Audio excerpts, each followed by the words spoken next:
बिस्मिल्लाहिर्रहमानिर्रहीम। अस्सलाम वालेकुम डियर स्टूडेंट, इस वीडियो में हम क्लास 9 मैथ पंजाब टेस्ट की जो नई बुक आई है उसकी एक्सरसाइज 8 के क्वेश्चन नंबर 4 से लेके 7 तक मुकम्मल तौर पे सॉल्व करेंगे। अब यहाँ पर क्वेश्चन नंबर 4 है, differentiate between a mathematical statement and it's proof, give 2 example.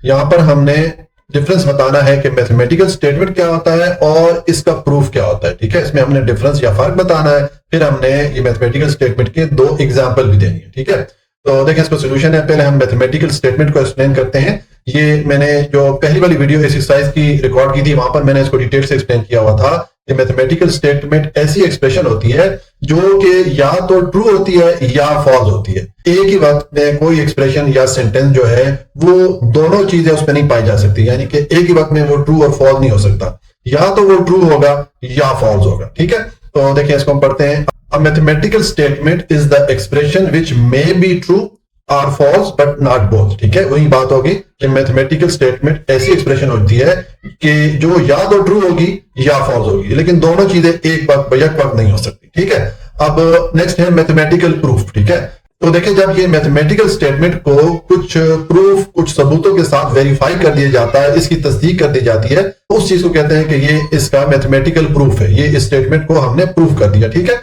तो यहां पर ये चीज आ गई। A mathematical proof is a logical argument that verifies the mathematical statement, यानी कि मैथमेटिकल प्रूफ से हम मैथमेटिकल स्टेटमेंट को वेरीफाई करते हैं, इसकी तस्दीक करते हैं। उसमें हम कुछ सबूतों के साथ जो स्टेटमेंट होती है उसको वेरीफाई कर दिया जाता है। ठीक है, तो ये मैथमेटिकल स्टेटमेंट और मैथमेटिकल प्रूफ में डिफरेंस हो गया। अब देखें 2 एग्जांपल हम यहां पर देख लेते हैं। पहली एग्जांपल यहां पर है, the sum of the interior angle of a triangle is 180 degree. अब ये एक स्टेटमेंट है और इसको ट्रू प्रूफ किया जा चुका है। ठीक है, तो ये एक ट्रू स्टेटमेंट की एग्जांपल हो गई। और नीचे एक और स्टेटमेंट है, देखें एक और एक्सप्रेशन है, 5 + 3 = 9। ठीक है, अब देखें ये है तो स्टेटमेंट लेकिन फॉल्स है, गलत है, क्योंकि 5 + 3 8 होता है, 9 के इक्वल नहीं होता। ठीक है, तो ये हमने 2 स्टेटमेंट की एग्जांपल भी दे दी। पहली वाली ट्रू स्टेटमेंट की एग्जांपल हो गई और दूसरी वाली फॉल्स स्टेटमेंट की एग्जांपल हो गई। ठीक है, तो ये हमारा क्वेश्चन नंबर 4 कंप्लीट हो जाता है। और उसके बाद आ जाए जी क्वेश्चन नंबर 5 है, what is the difference between an axiom and a theorem. एक एक्सियम और थ्योरम में क्या फर्क होता है, गिव एग्जांपल ऑफ ईच।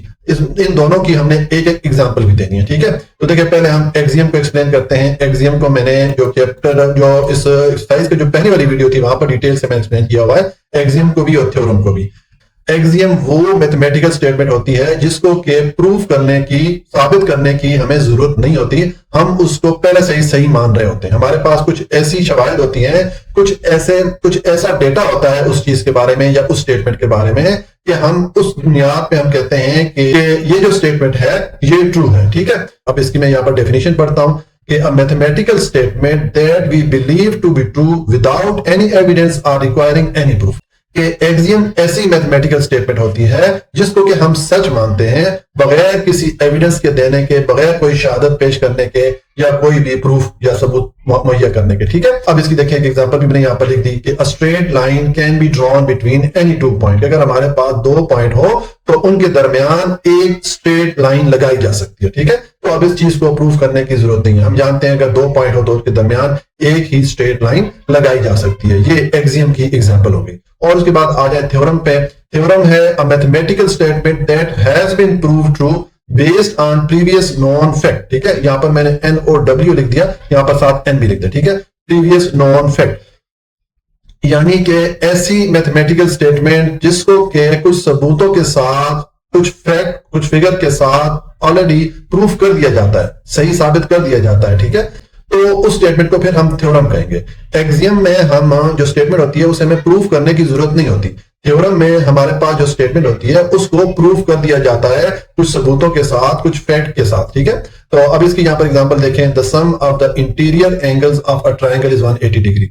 एक ट्रायंगल के जो अंदरूनी जाविये होते हैं उनको अगर आप जमा करें तो आपको 180 डिग्री मिलता है। ये अब एक थ्योरम है, इसको प्रूफ के साथ, फैक्ट्स के साथ इस चीज को साबित किया जा चुका है। ठीक है, तो ये डिफरेंस हो गया एक्सियम और थ्योरम में। ये हमारा क्वेश्चन नंबर 5 कंप्लीट हो जाता है।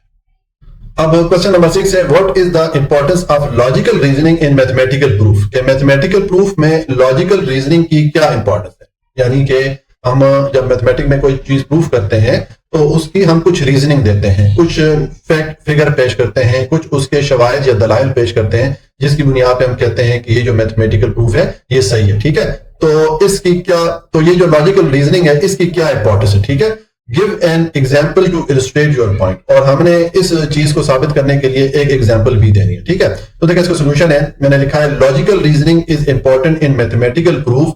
मैथमेटिकल प्रूफ में लॉजिकल रीजनिंग की बहुत अहमियत है, because it help us to explain why something is true in a clear and correct way. क्योंकि ये जो लॉजिकल रीजनिंग है इसी से हमें पता चलता है कि हम जो चीज प्रूफ कर रहे हैं उसके सही होने की दलील क्या है। ये डिटेल हमें लॉजिकल रीजनिंग की वजह से मिलती है। ठीक है, we solve each step using smart thinking so other can understand and believe our answer is right। ठीक है, कि हम लॉजिकल रीजनिंग में चूंकि अपने दिमाग का स्मार्टली इस्तेमाल करते हुए, सही तरीके से इस्तेमाल करते हुए किसी भी चीज को प्रूफ करने के लिए जो उसको स्टेप चाहिए होते हैं वो सारे सही तरीके से हम अप्लाई करते हैं, तो इसका फायदा ये होता है कि जो दूसरे लोग हैं वो हमने जो प्रूफ प्रोवाइड किया होता है उस पे यकीन करते हैं और उसको सही मानते हैं, क्योंकि हमने लॉजिकल रीजनिंग से उनको सारी जो दलाइल या जो डेटा होता है वो प्रोवाइड कर दिया होता है। ठीक है, तो ये तो होगी लॉजिकल रीजनिंग की इंपॉर्टेंस। अब इसको हम एग्जांपल से प्रूफ करते हैं। देखें, हमारे सामने एक स्टेटमेंट है, when we add two odd numbers the result is always even, कि अगर हम दो ऑड नंबर को आपस में ऐड करें, आपस में जमा करें, तो हमारे पास उसका मजमुआ हमेशा इवन नंबर की सूरत में आता है। ठीक है, उसका मजमुआ हमारे पास हमेशा जुस्त नंबर की सूरत में आता है अगर हम दो ताक नंबर आपस में जमा करें। तो देखिए अब इसको हम प्रूफ कर लेते हैं, मैंने लिखा है प्रूफ। उसके बाद लेट हम फर्ज करते हैं we have two odd number, कि हम फर्ज करते हैं हमारे पास दो ऑड नंबर है, एक ये 2a+1 है और एक 2b+1 है। देखिए ऑड नंबर को जब भी जनरल फॉर्मेट में लिखा जाता है तो इस तरह लिखा जाता है, आप 2 लिखेंगे, उसके बाद उसके साथ कोई भी लेटर होता है। अब ये जो लेटर है ये किसी भी नंबर को आप जाहिर कर सकते हैं ऐसे, जैसे एक जगह अगर आप 0 पुट करेंगे तो ये 2 × 0 0 जाएगा +1, तो हमारे पास 1 आंसर आ जाएगा जो कि ऑड नंबर है। इसी तरह अगर इस ए की जगह आप 1 पुट करें तो 2 1 से मल्टीप्लाई होगा तो 2 हो जाएगा, और +1 तो 2 + 1 3 हो गया, तो ये भी ऑड नंबर है। इसी तरह अगर इस ए की जगह आप 2 पुट करें तो 2 × 4 + 1 5 हो जाएगा, ये भी ऑड नंबर है। तो ये ऑड नंबर का जो जनरल फॉर्मेट होता है वो इस तरह लिखा जाता है। ठीक है, तो ये हमारे पास दो ऑड नंबर है। अब इनको अगर हम जमा करें तो हमें इवन नंबर या जुस्त नंबर मिलना चाहिए। ठीक है, तो देखिए मैंने यहाँ पर लिखा है ऐड बोथ नंबर। अब ये दोनों नंबर आपस में आप ऐड कर लें, ये मैंने दोनों ऐड किया। अब यहाँ पर देखें ये वाला 1 और ये वाला 1 आपस में ऐड होकर 2 हो जाएंगे। अब यहाँ पर हमारे पास 3 टर्म आ रही है, तीनों में से हम 2 को कॉमन ले सकते हैं, तो मैंने 2 को कॉमन ले लिया। तो देखिए हमारे पास एक नंबर बन गया। ठीक है, ये एक नंबर बन रहा है, इसके शुरू में यहाँ पर 2 आ रहा है। ठीक है, इसका मतलब है कि ये जो नंबर है इसको 2 से डिवाइड किया जा सकता है। ठीक है, तो जब किसी नंबर को 2 से डिवाइड किया जा सकता है तो हम जानते हैं कि वो इवन नंबर होता है या जुस्त नंबर होता है। इसका मतलब है कि जब हमने ये दो ऑड नंबर को आपस में ऐड किया तो हमें उसका जो सम मिला, जो मजमुआ मिला, वो इवन नंबर की सूरत में मिला, जुस्त नंबर की सूरत में मिला। ठीक है, तो यहाँ पर नीचे थोड़ा एक्सप्लेन कर लेते हैं। As the sum is divisible by 2, कि हमारे पास ये जो सम आया है, ये जो मजमुआ है, ये हम 2 से डिवाइड कर सकते हैं, so it is even number. तो इसका मतलब है कि ये सम या ये मजमूआ इवन नंबर है। तो हमने चीज को साबित कर लिया कि हमने जब दो ऑड नंबर को ऐड किया तो हमें उसका जो सम है वो इवन नंबर की सूरत में मिला। ठीक है, तो यहां पर लिख लूंगा this logical reasoning shows that, ये हमने यहाँ पर जो लॉजिकल रीजनिंग दी, जो हमने यहाँ पर ये डेटा दिया, इसके मुताबिक adding any 2 odd number always give an even number, के जब भी हम दो ऑड नंबर को आपस में जमा करेंगे तो हमें जो आंसर मिलेगा, जो उसका सम मिलेगा, वो हमेशा इवन नंबर की सूरत में, जुफ्त नंबर की सूरत में मिलेगा। ठीक है, तो ये हमने इस स्टेटमेंट को लॉजिकली प्रूफ भी कर लिया। ठीक है, तो ये हमारा क्वेश्चन नंबर कौन सा था? क्वेश्चन नंबर 6 हमारा कंप्लीट हो गया। अब क्वेश्चन नंबर 7 है, indicate whether it is an axiom, conjecture और theorem and explain your reasoning.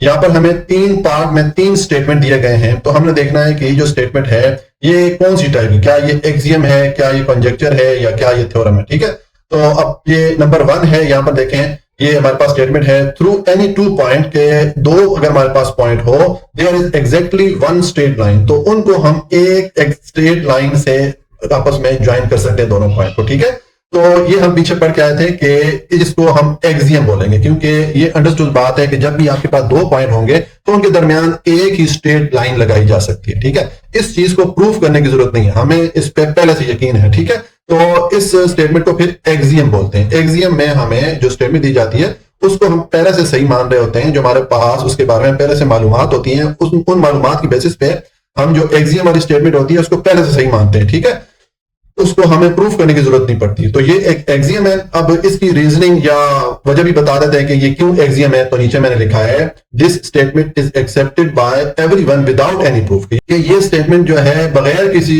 Evidence या बगैर किसी प्रूफ के एक्सेप्ट की जाती है, सही मानी जाती है। It is the basic rule of Euclidean geometry. Euclidean ने ज्योमेट्री में बहुत ज्यादा काम किया हुआ है, तो जो यूक्लिडियन ज्योमेट्री है ये उसका बेसिक रूल है, ठीक है। An axiom is a simple and clear truth that does not need to be proved. Axiom क्या है? Axiom में चूंकि हर चीज बिल्कुल वाज़े होती है तो इसको प्रूफ करने की जरूरत नहीं पड़ती। And this statement is an example of that. और ये जो हमें स्टेटमेंट दी गई है ये इस चीज की एग्जांपल है। तो ये जो पहली वाली स्टेटमेंट है ये एक्सियम है, और नीचे हमने बता भी दिया कि ये इसको हमने एक्सियम क्यों कहा, ठीक है। अब नंबर 2 यहां पर स्टेटमेंट में दी गई है कि every even number greater than 2 can be written as the sum of 2 prime numbers. कि कोई भी ऐसा इवन नंबर या जुफ्त नंबर जिसकी वैल्यू 2 से बड़ी हो, तो उस इवन नंबर को हम 2 प्राइम नंबर या 2 मुफरिद आदाद के सम के तौर पे या मजमूए के तौर पे लिख सकते हैं। मिसाल के तौर पे देखें, हम एक इवन नंबर ले लेते हैं 8। अब 8 इस 2 से बड़ा है, ठीक हो गया। अब 8 को देखें हम 2 प्राइम नंबर, एक प्राइम नंबर 3 ले लें और एक प्राइम नंबर 5 ले लें, दोनों को ऐड करें तो हमें 8 मिल जाता है, ठीक है। इसका मतलब है कि हमने 8 को 2 प्राइम नंबर के मजमूए की सूरत में लिख लिया। इस तरह कोई भी इवन नंबर जो कि 2 से बड़ा है अगर आप लेंगे तो आपको 2 ऐसे प्राइम नंबर मिल जाएंगे जिनको आप जमा करेंगे तो आपको वो वाला नंबर मिल जाएगा, ठीक है। तो इस चीज को कहते हैं कंजक्चर, क्योंकि अभी तक जितने नंबर्स पे ये चीज ट्राई की गई है, 2 से बड़ा कोई भी इवन नंबर अगर लिया गया है तो उसके हमें 2 प्राइम नंबर मिले हैं जिनको ऐड करें तो हमें वो नंबर मिल जाता है। अभी तक ये चीज जितने भी नंबर पे ट्राई की गई है ये सही है, ठीक है। तो ऐसी स्टेटमेंट जो हमारे पास मौजूदा मालूमात होती हैं या मौजूदा डिटेल होती है उसके मुताबिक अगर सही हो तो उसको हम कंजक्चर कहते हैं। उसको बिल्कुल फुली प्रूव नहीं किया गया होता, यानी कि देखिए हमारे पास तो अनलिमिटेड नंबर है ना, तो सारे नंबर्स के लिए इस चीज को अभी तक चेक नहीं किया गया। हो सकता है कहीं जाके ऐसे कोई नंबर मिल जाए कि जहां पर ये चीज गलत साबित हो, लेकिन अभी तक ये सही है, ठीक है। तो इस किस्म की स्टेटमेंट को कंजक्चर बोलते हैं। ये मैंने जो हमने पहली वाली वीडियो रिकॉर्ड की थी वहां पर इस एक्सरसाइज के लिए, वहां पर भी मैंने डिटेल से इसको एक्सप्लेन किया था, ठीक है। अब नीचे मैं इसकी रीजनिंग दे देता हूं या वजह बता देता हूं कि भाई हमने क्यों इसको कंजक्चर बोला है।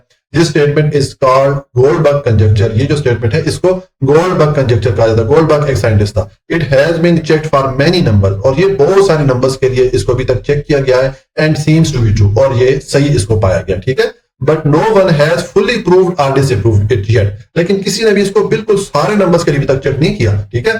तो कोई ये नहीं कह सकता कि ये फाइनल, आप इसके बारे में नहीं कह सकते कि ये बिल्कुल सही है, लेकिन अभी तक ये सही है, ठीक है। अ कंजक्चर इज अ स्टेटमेंट। अभी नीचे मैंने कंजक्चर की डेफिनेशन भी लिख दी कि कंजक्चर ऐसी स्टेटमेंट होती है that we think is true because of some evidence. हमारे पास जो मौजूदा शवाहिद होते हैं उसकी बुनियाद पर हम कहते हैं कि ये स्टेटमेंट अभी तक सही है, but has not been completely prove, लेकिन उसको मुकम्मल तौर पर अभी तक साबित नहीं किया गया होता, ठीक है। तो ये फिर जो स्टेटमेंट है ये एक कंजक्चर है, ठीक हो गया। और उसके बाद नंबर 3 है the sum of the interior angle in a triangle is 180 degree. एक ट्राइंगल के जो अंदरूनी जाविये होते हैं उनको अगर आपस में जमा करें तो आपको 180 डिग्री मिलता है। तो ये थ्योरम है, ठीक है। थ्योरम में क्या होता है कि इसमें हमने, अब ये हमारे पास जो स्टेटमेंट है इसको ऑलरेडी सबूतों के साथ प्रूफ कर दिया गया, ठीक है। कंजक्चर में तो उस चीज को अभी प्रूफ करना बाकी होता है, लेकिन थ्योरम में जो भी स्टेटमेंट होती है उसको प्रूफ कर दिया गया होता है, ठीक है। अब ये चीज गलत साबित नहीं हो सकती, ठीक है। ये फर्क होता है थ्योरम और कंजक्चर में। तो ये थ्योरम है, इसको ऑलरेडी प्रूफ कर दिया गया है। अब इसकी रीजनिंग या वजह बता देते हैं कि this statement has been mathematically proven, कि ये जो स्टेटमेंट है इसको मैथमेटिक में ऑलरेडी प्रूफ कर दिया गया है, इसलिए इसको थ्योरम कहेंगे। अ theorem is a statement that, अब यहां पर ये दैट मैंने 2 बार पुट कर लिया, ठीक है। आप एक बार लिख लीजिएगा, that has been proved true based on known fact, ठीक है। कि हमारे पास जो मालूमात होती हैं कुछ फैक्ट्स एंड फिगर या कुछ डेटा की बेस पे हमने उस स्टेटमेंट को ऑलरेडी सही साबित कर दिया होता है, ठीक है। तो इसलिए इसको अब हम थ्योरम कहेंगे, ठीक है। तो ये हमारा क्वेश्चन नंबर 7 कंप्लीट हो गया जी। आज के लिए इतना ही। अगर आपको कोई भी पॉइंट समझ में नहीं आया तो आप कमेंट में पूछ सकते हैं। हमेशा खुश रहें, मुस्कुराते रहें। अल्लाह की अमान में।